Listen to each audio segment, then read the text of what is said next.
Kwa jina la Baba la Mwana na Roho Mtakatifu, na Bwana awe nanyi. Ndugu zangu, leo ni Dominika ya 3 ya Kwaresma, na katika Dominika ya leo ndio tunafanya takazo la kwanza, wakati ambao tunaandaa wakati tumeni ambao watabatizwa katika mkesha wa Pasaka, ili waweze kumwona Yesu Kristo kama chemichemi ya maji hai, aweze kuwa chemichemi ya baraka katika maisha yao, na hivyo hivyo ile kiu wako nayo aweze kuituliza, kwani kwa Kristo tunapata kila kitu.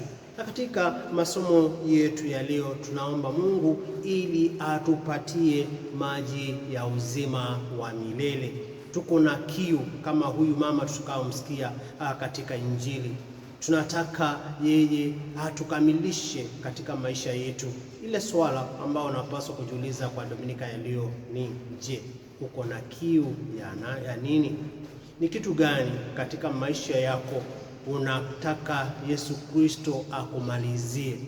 Ni kitu gani ambacho unataka Yesu Kristo aweze kukupatia katika maisha yako? Tumtafute, na bila shaka akija katika maisha yetu anatumalizia kiu ya chochote kile ambacho tunakihitaji. Katika somo letu la kwanza linatoka katika kitabu cha Kutoka sura ya 17 aya 3 hadi aya ya 7. Na tunaona katika somo hili wana wa Israeli wanamnungunikia Mungu. Wamekosa maji pale jangwani na wanaona kwamba ni kama watakufa. Wamesahau yule Mungu ambaye ametoa Misri, yule ambao amewalinda na akaweza kuwafikisha ubali ambao wameenda. Kile ambacho kinawasumbua tu ni kitu kidogo, maji. Wameacha kumwamini na sasa wanaanza kumnungunikia huyu Musa na Mungu. Lakini Mungu, kwa sababu yeye ako na huruma na anapenda watu wake, anamwamuru huyu Musa na wanapata maji. Ndugu zangu, katika maisha yetu kuna vitu vingi ambavyo tunanungunika. Kuna vitu vingi ambavyo vinatufanya tuone kama Mungu ametusahau. Labda ndoa imekusonga sana, unanungunika. Kazi hauna, unakuwa na wasiwasi.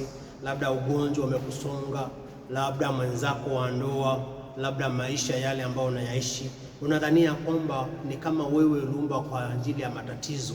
Hakuna chema unakiona katika maisha yako. Lakini kunungunika kwako kule kwema ni kuona uzuri wa Mungu katika maisha yako, na uone Mungu ambaye ni mkubwa kuliko hizo tatizo ambazo uko nazo. Mara nyingi tunamsahau huyu Mungu na tunaangalia tatizo ambazo tuko nazo. Kama wanadamu ni kweli tunaangalia matatizo, lakini tunaambiwa kwa sababu ndani ya imani tunapaswa kuona Mungu mkubwa kuliko ile tatizo ambao uko nayo, Mungu mkubwa kuliko mawazo mabaya ambao uko nayo, Mungu mkubwa kuliko ugonjwa wako. Na wakati ambao unaona Mungu mkubwa, basi atakufanyia vile alifanyia hao wana wa Israeli katika jangwa. Anawamalizia kiu yao, alafu wanaendelea na safari. Je, ni kitu gani ambacho unakinungunikia Mungu katika maisha yako? Ni kitu gani ambacho unaweza kumwendea Mungu na umwambie, kwa kweli hiki kitu kimenisonga, na uwe na imani ya kwamba ataweza kukimaliza? Kwa sababu msaburi anatuambia hivi katika Zaburi ya leo: ingekuwa heri leo msikie sauti yake, msifanye mingumu mioyo yenu. Mungu anaongea nasi, anatuambia kwamba tumwendee na atatufanyia vile vile alivyofanyia wana wa Israeli. Vile aliwapatia maji, atakupatia kazi, ataweza kuboreshea ndoa yako, ataweza kukuponya. Hata hivyo hivyo ataweza kukulinda, atakupatia utulivu katika maisha yako. Kile ambacho unapaswa kufanya nini? Usifanye moyo wako kuwa mgumu. Ona Mungu akiongea nawe, ona Mungu akikuongoza katika maisha yako, ona Mungu ambaye anakulinda na anakupenda, na yeye ataweza kupatia yote. Kwa sababu katika somo letu la pili, waraka wa Mtume Paulo kwa Warumi sura ya 5 ya kwanza hadi ya pili, ya 5 hadi ya 8, anatuambia kwamba ni Mungu aliyeanza kutupenda sisi hata akatuletea wokovu ambao ni zawadi tupu bila stahili zetu. Zawadi kubwa pia ni Roho Mtakatifu akaaye ndani mwetu, ambaye anatuwezesha kumpenda Mungu na tumweze kumuita Baba. Ndugu zangu, kwa maana pendo la Mungu limekwisha kumiminwa katika mioyo yetu na Roho Mtakatifu tuliyepewa sisi. Kwa hivyo hatukai kwa ajili ya mastahili yetu, lakini ni Mungu mwenyewe ambaye ametupenda na anatupatia yote katika maisha yetu. Yesu anafanya awezayo ndiposa tuweze kupata wokovu. Mungu anafanya awezavyo ndio akuboreshee dua yako, awezavyo ndio uweze kupata kazi, uweze kupata utulivu, uweze kupata watoto, uweze kupata uponyaji. Sio kwa Mungu ambaye ametusahau tuteseke katika nyika, katika ungumu wa maisha, katika ungumu wa ndoa.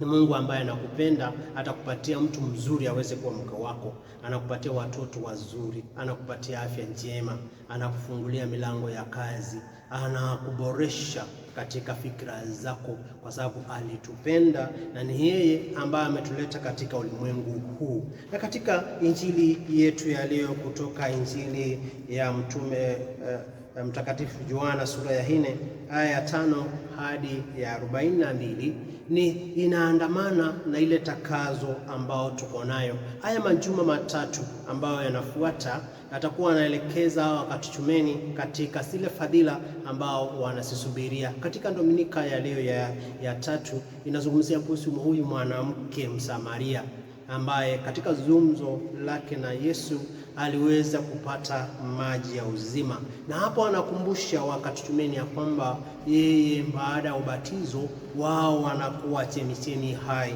Na katika ile Dominika inayokuja tunaona ni yule mtu aliyezaliwa akiwa kipofu. Yesu anakumbusha wakatuchumeni ya kwamba yeye ndiye mwanga halisi katika maisha yao. Hiyo ni ile somo ambayo inaandamana hizo takaso tatu zinazofuata. Na ile Dominika ya 5 ni kufufuliwa kwa Lazaro. Na yeye katika somo hilo tutaonyeshwa kwamba katika ubatizo hawa wakatuchumeni wanazaliwa upya, wanafufuliwa katika imani, wanaacha maisha ya dhambi na kumwona Yesu Kristo katika maisha yao. Kwa hivyo hizo Dominika tatu zimepangwa katika hali nzuri ya ustadi, diposa tufundishwe jinsi hawa wakatuchumeni ambao tunawaombea kipindi hiki yale ama zile neema watasipata. Na tukirejea katika injili ya leo tunaona ni simulizi ya pale katika kisima cha Yakobo. Huyu mama Msamaria anakuja pale na hivyo Yesu anakuwa pale, wanafunzi wake wanaenda wanamwacha, halafu wanaanza kuzungumza na huyu mwanamke Msamaria. Haikuwa kawaida ya hawa Wayahudi kuongea na hawa Samaria, lakini tunaona ni jambo lingine lilikuwa tofauti sana. Na kuna mambo manne nataka kuyazungumza kuhusu hili simulizi. Jambo la kwanza ni je, watamani kukutana na Mungu? Je, watamani kukutana na Mungu? Kama huyu mwanamke angekuja katika hiki kisima, labda hangekutana na huyu Yesu. Na sisi bila kumtafuta Yesu Kristo hatutampata, kwa sababu yeye yupo. Kile kinambakia ni mimi na wewe tuweze kumwendea. Je, uko na hamu ya kutaka kukua katika imani? Je, uko na hamu ya kutaka kukua katika upendo? Je, uko na hamu ya kutaka kumpokea Yesu Kristo? Je, uko na hamu ya kutaka kusikiza neno wake? Je, uko na hamu ya kutaka kusali? Je, uko na hamu ya kutaka kuboreshwa katika ndoa yako? Kwa sababu huo uzuri wote ni Yesu Kristo anauleta na ni yeye anatupatia. Lakini wewe uko tayari kumweza kukutana na Yesu katika maisha yako? Mara nyingi tunasema ni kweli, lakini hatuwezi kufanya juhuda ya kuweza kumfuata. Ni lazima ufanye juhuda ya kuweza kumtafuta huyu Yesu ndiposa ukutane naye. Na jambo la pili, je, uko na kiu ya kitu gani? Ni kitu gani ambacho unakitamani katika maisha yako? Achana zile vitu vya ulimwengu tu, ilhali tunasihitaji. Je, uko na kiu ya amani? uko na kiu ya utulizo katika roho yako, uko na kiu ya kutaka kupokea Ekaristi, uko na kiu ya kutaka kupata uponyaji, uko na kiu ya kutaka kuacha dhambi, ni lazima kila mmoja wetu ajue ni kiu gani, ili wakati huu wa Kwaresma tuweze kumwalika Yesu Kristo atutulize katika kiu yetu. Na jambo la tatu, huyu Msamaria alikuwa na wanaume 5. Ni ishara ya kwamba yeye alikuwa kwa njia moja ama nyingine ameasi Torati. Kwa hivyo kila mmoja wetu kwa njia moja ama nyingine anafanana huyu mama. Kuna kitu ambacho umekifanya ambacho hakistahili. Kuna jambo ambalo unalifanya ambalo halifai, labda katika mawazo ama katika kuona kwako ama kusikia kwako ama kupitia usemi wako ama tabia zako. Je, ni kitu gani ambacho kimekufanya uweze kumwasi huyu Mungu? Na je, uko tayari ya kuweza kuyaacha? Huyu mwanamke Yesu alimwambia yote na akaweza kubali madhaifu yako. Kubali kwamba wewe ni wa mshini, kubali wewe unaharibu ndoa za watu, kubali ya kwamba wewe unaiba, kubali ya kwamba wewe sio mzuri katika kanisa, ili yale mazuri ambayo unayatamani yaweze kutimia. Na jambo la nne ni kwamba katika Yesu Kristo tutaabudu katika roho na ukweli. Yale ambayo tunayahitaji katika maisha yetu ni utakazo. Tunahitaji neema za kumjua Mungu zaidi, za kuweza kumfuata zaidi. Ndugu zangu, kipindi cha Kwaresma ni kipindi cha kuomba utakazo katika maisha yetu, neema za Mungu ziweze kutukamilisha. Na hivyo usijidharau kwa sababu ya shida zile ambazo uko nazo. Huyu mama ingawa alikuwa Msamaria, hakuogopa kuongea na Yesu. Katika shida zako, katika madhaifu yako, usiongope kuyasema mbele za Mungu. Kuna wale ambao wanakudharau kwa sababu ndoa imeisha. Kuna wale ambao wanakudharau kwa sababu ni mgonjwa, kwa sababu una pesa, kwa sababu dhaifu. Lakini usikate tamaa, jikakamue. Mungu wetu anaongea na kila mmoja wetu. Huyu mama alikuwa Msamaria, alikuwa na wanaume 5, lakini aliweza kuwa na nguvu za kuongea na huyu Yesu. Ongea na Yesu katika shida zako, mpatie yale ambayo unahitaji. Watu watakuchekelea, usijali. Watu watakutukana kwa ajili ya imani yako, kwa sababu unakuja kanisani, kwa sababu unapokea, kwa sababu unajitoa kanisani. Usikate tamaa, jikangania hapo, na huyu Yesu ataweza kukuinua, ataweza kukunua. Na baada ya hayo, tangaza yale mazuri ambayo Mungu amekutendea. Huyu mama alienda mji mzima akitangaza uzuri wa Mungu, na wewe sema uzuri wa Mungu katika maisha yako. Sema uzuri wa Mungu katika ndoa yako. Sema uzuri wa Mungu katika kazi zako, katika hatua zako za maisha. Lakini kumbuka ya kwamba tunamhitaji Yesu atupatie maji ya uzima, ndiposa tusione kiu tena. Wakati ambao unaingia ndani ya Kristo na unashikana naye, hautapungukiwa na upendo, hautapungukiwa na msamaha, hautapungukiwa na kazi, hautapungukiwa na afya njema, hautapungukiwa na imani. Ng'ang'ania kwa Yesu Kristo na yale maji ya uzima utayapata katika hali tofauti. Tumsifu Yesu Kristo. Tuombe. Yesu mwema, tunakushukuru kwa sababu tuko na kiu ya vitu vingi. Tunakuomba uje katika maisha yetu ili ukomeshe kiu yetu, na mazuri yote ambayo tunayatamani uweze kutupatia, kwani kwako kuna maji ya uzima wa milele. Na tuomba hayo kwa njia ya Kristo na Bwana wetu.